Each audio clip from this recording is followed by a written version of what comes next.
All right, so now inverse trig functions. So we're going to reverse things a little bit, which we've kind of been doing, right?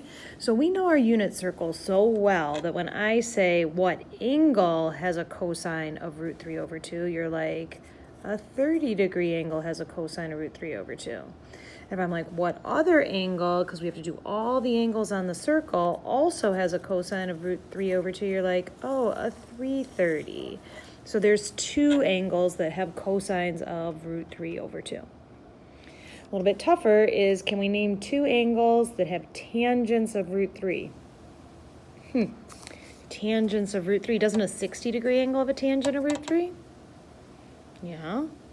You got to kind of think about what other quadrant is tangent positive in. Tangent is positive in the third quadrant. The 60-degree angle, reference angle in the third quadrant is 240. So two answers. Cool.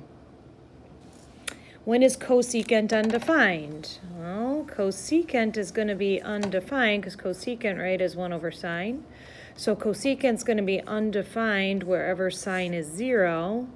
Sine is y, so sine is going to be 0 at 0, 180, and 360. And we do the whole circle, including the 0 and the 360, right? So going all the way around the circle, which angles have those particular trig functions is something we've done already. But now we're going to do what we call a different version of these similar types of problems, only now the domain is restricted. The domain is restricted.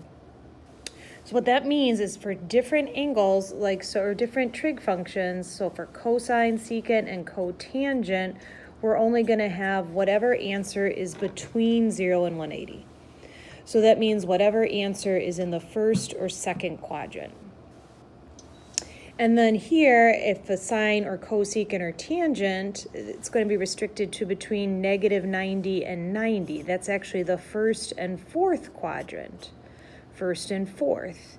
And then we have a little aside for our fourth quadrant angles. If it was like a 330-degree angle, we're going to say negative 30. If it's a 300-degree angle, we're going to say negative 60. Seems a little strange, but okay. Your calculator actually knows this too, which is interesting. So this is a different way to ask the same question, but now it's written as an inverse function. So we're asking what angle has a sine of negative 1? What angle has a sine of negative 1, and sine is restricted to first and fourth, so somewhere in here, this is going to be this angle right here as a sine of negative 1.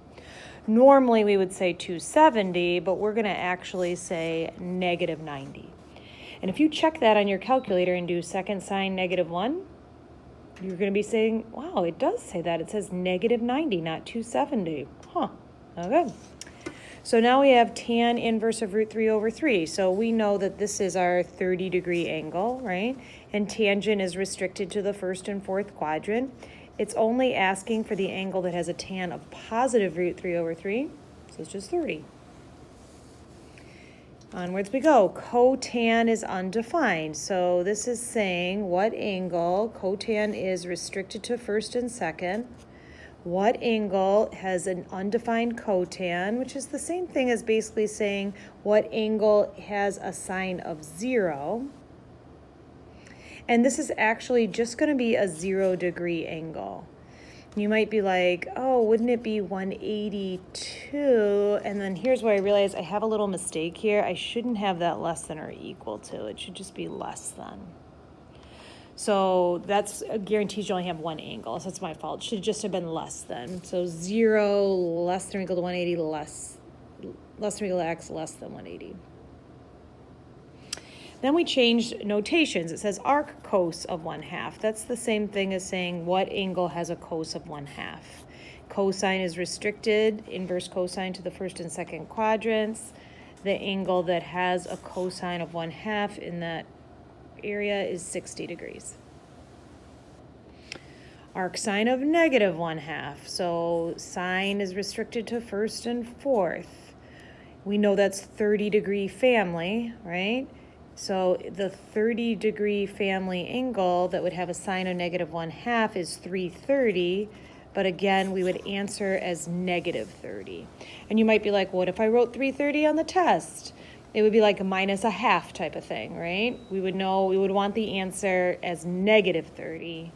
But I would understand that you know what you were talking about if you said 330, but the correct answer is negative 30. Arcsecant of negative 2, you got to think about that. Well, the secant is negative 2 when cos is a half. Cos is restricted to first and second.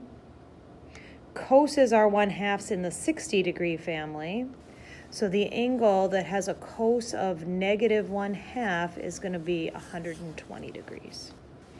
So it's a similar kind of question to what we did before, but before we were looking at the entire circle and we had 2 answers. Now we're doing restricted domain and we only have 1 answer. Now you have to know the restricted domains too. That's going to be something that you're going to end up memorizing. But as you go through it, it'll like become more just something you know. Now these look like really tough, right? Answer in the restricted domain, right? That satisfies the equation. Well, we're going to kind of just work them from the inside out. So sine of pi over 4. Isn't sine of pi over 4 the same thing as sine of 45? And isn't sine of 45 root 2 over 2? So now it's asking me for what angle in the restricted domain, right? Cosine is restricted to first and second quadrant, which here we just wrote it in radians. And again, that should just say less than pi, less than pi. So isn't that just 45? Yeah. But now, since the original problem had radians, I'm going to change my answer to radians, pi over 4. So we're going to answer in radians. Give your answer in radians. This one's interesting because it's sine inverse of sine. You might think, like, don't they cancel each other out? Well, let's see. Pi over 6 is 30, so this is the sine of 30. And the sine of 30 we know is a half. What angle in the restricted domain for sine has a sine of a half? Well, isn't that just 30? And answer in radians, isn't that just pi over 6? So yes, those two just kind of canceled each other out. And if you see that on a future question, you don't even have to go through the work. You could just be like, those things cancel each other out. Next one is, okay, sine inverse of tan of negative pi over 4. So from the inside out, that's the tan of a negative 45, where we might be more comfortable being like, oh yeah, that's the tan of a 315. The tan of a 315 is negative 1. So now I'm saying which angle in the restricted domain for sine has a sine of negative 1, which is negative 90 degrees, aka 270. But we want to answer in radians, so it's going to be negative pi over 2. There's nothing really new here as much as putting together things we already knew, right? Solving these little puzzles. So now it's kind of the same problem, a little bit reversed. Find the exact value in the restricted domain. Okay, fine. And you might notice that these are going to cross each other out, but I'm still going to do the work. The tan inverse of root 3 over 3. What angles in the restricted domain have tans of root 3 over 3 is a 30-degree angle, and what is the tan of 30 is root 3 over 3. So again, yeah, those just kind of cancel each other out. Remember that arctan is the same thing as tan inverse. So the sine of the angle that has the tangent of square root of 3 in the restricted domain. Well, the angle that has a tangent of root 3 is a 60. And the sine of a 60 is root 3 over 2. The angle that has a tan of root 3 in the restricted domain is 60. And the sine of a 60 is root 3 over 2. One more. Okay, fine. The angle that has a cos of root 2 over 2 is a 45. In the restricted domain, it's an easy one. The tan of a 45 is 1. You might feel like you don't have to show any work, but I would at least show that step, right? That just shows me your thinking, and I just think it's a good idea. The last ones are just calculator ones. Arc sine, you literally just type in on your calculator sine inverse of that whole angle. This turns out to be 74 degrees.